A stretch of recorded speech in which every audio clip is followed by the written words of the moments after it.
Welcome to Rewired for Love. I am your host, JaCarie Owens, licensed mental health counselor, EMDR basic training coach and consultant, group practice owner and supervisor at Courageous Minds Counseling, relational trauma expert, and the most important one, your honest but loving homegirl therapist who's not afraid to talk about the messy parts of healing.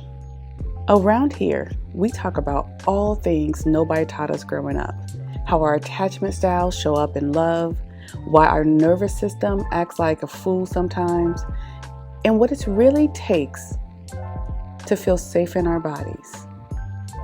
So this is not about perfection. It's about learning to love yourself in real time with grace, boundaries, and a little bit of humor. So take a deep breath. Get comfy, because we don't chase chaos, we choose calm. And this is Rewired for Love. Welcome back to Rewired for Love. I want to start this episode a little bit differently. I want you to just listen. I want you to feel where this lands for you. So let me ask you something.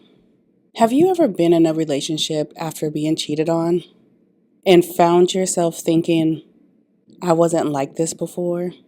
Like, you used to trust easier. You used to feel more relaxed. You weren't checking phones, reading between the lines, overthinking tones and shifts. And now your mind is always scanning.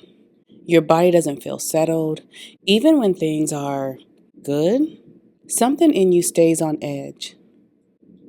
Yeah, that didn't come out of nowhere. Cheating doesn't just break your heart. It changes how safe love feels in your body.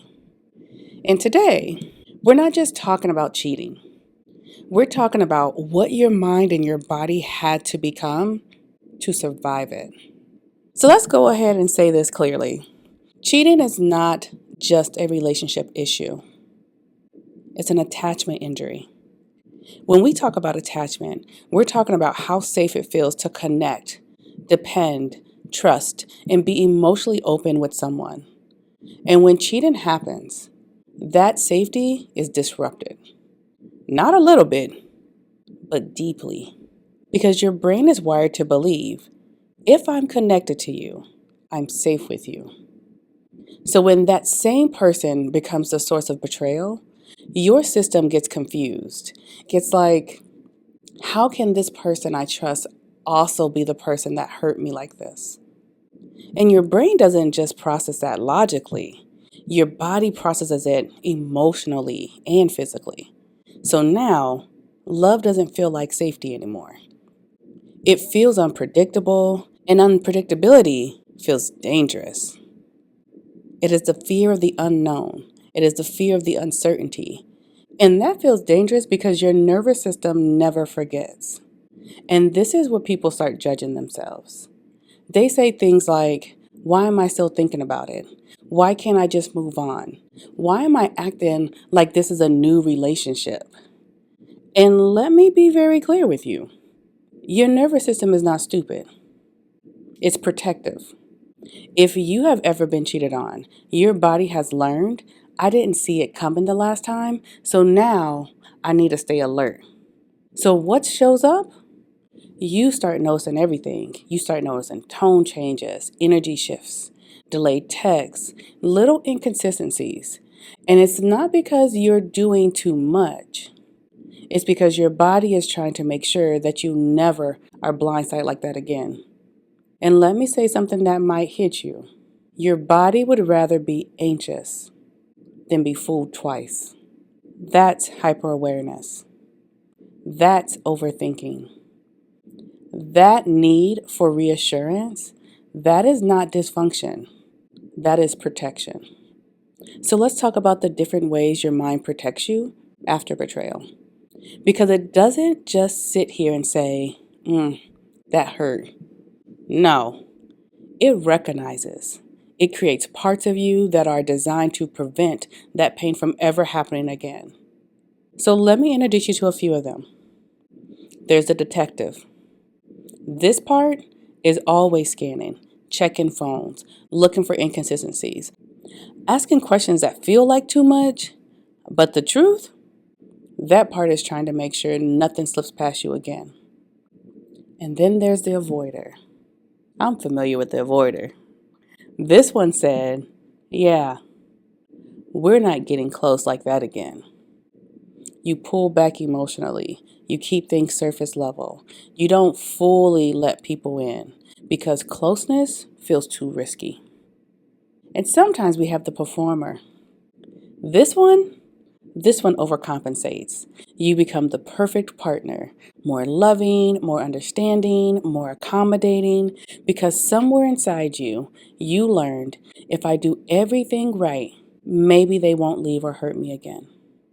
And then you have the tester.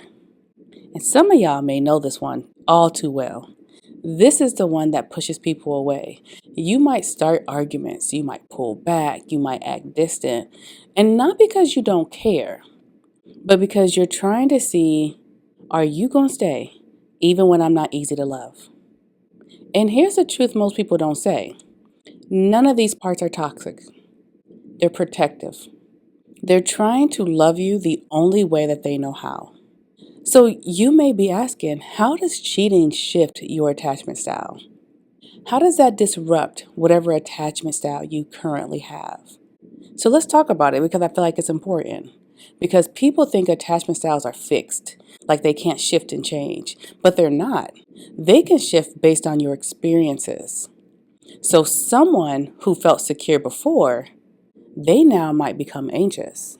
Now you need more reassurance, more closeness, more clarity, or you become avoidant. Now you don't trust closeness at all. You detach, you stay guarded, and if you already were anxious, this intensifies. If you were avoidant, you may shut down even more. So let me say this clearly. Cheating doesn't just reveal your attachment style, it reshapes it. And if you have been feeling like, I'm not the same person I used to be, you're right. You adapted. Because now your brain and your body is trying to figure out the difference between love and safety. Now, this part right here, this is where it gets real. Because a lot of people stay in relationships after cheating, or they move on to new ones, but something still feels off, even though they move to a new one. And here's why. You can love someone and still not feel safe with them. And if your body doesn't feel safe, it will not relax into that relationship. You'll stay guarded. You'll stay alert. You'll stay in your head because safety, not love, is what allows connection to deepen. So why is it so hard to leave? Why do we take people back then? Why do we stay in those relationships after infidelity?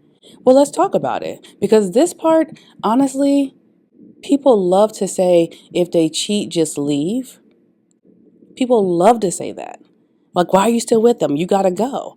But it's not that simple. Sometimes you're not staying because it's healthy. You're staying because your attachment system is trying to repair what was broken. There's hope. There's history. There's identity tied into the relationship. And sometimes there's a part of you that still believes if we fix this, it will finally feel safe again. And that's real. That doesn't make you weak. That makes you human. So what does it look like to heal after cheating? And I want to say this out loud. This is not a 180. This is not something that happens overnight. This is something that is a process. Because healing is not about pretending it didn't hurt. It's not rushing yourself to trust again. And it's definitely not becoming less sensitive.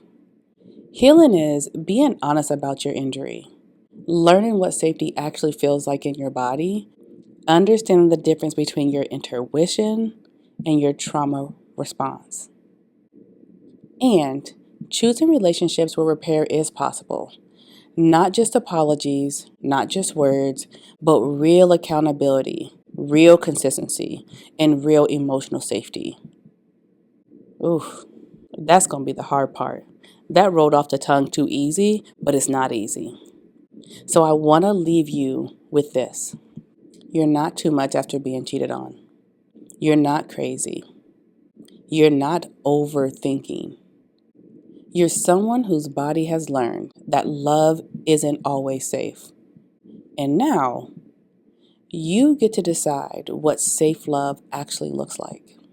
If this episode hit you, I want you to be honest with yourself. What changed in you after that experience? And which part of you shows up the most now? Is it the detective, the avoider, the performer, or the tester? Come talk to me, because I promise you, you're not the only one trying to figure this out. And until next time, be kind to yourself. You are allowed to feel loved and connected. And your behavior and how you show up now is a normal response to something abnormal that has happened to you. So be kind to yourself. Thank you for joining me for another episode of Rewired for Love. If today's conversation resonated with you, share with someone you care about, or take a moment to leave a review. Your feedback helps this community to grow and keeps these healing conversations flowing. You can also follow me and come hang out with me on all socials, YouTube, TikTok, Instagram, all of them at Rewired for Love Podcast. Go there to get your daily doses of healing, honesty, and a whole lot of love. Until next time, keep listening to your body, lead with compassion, and remember, you are safe enough to love and be loved.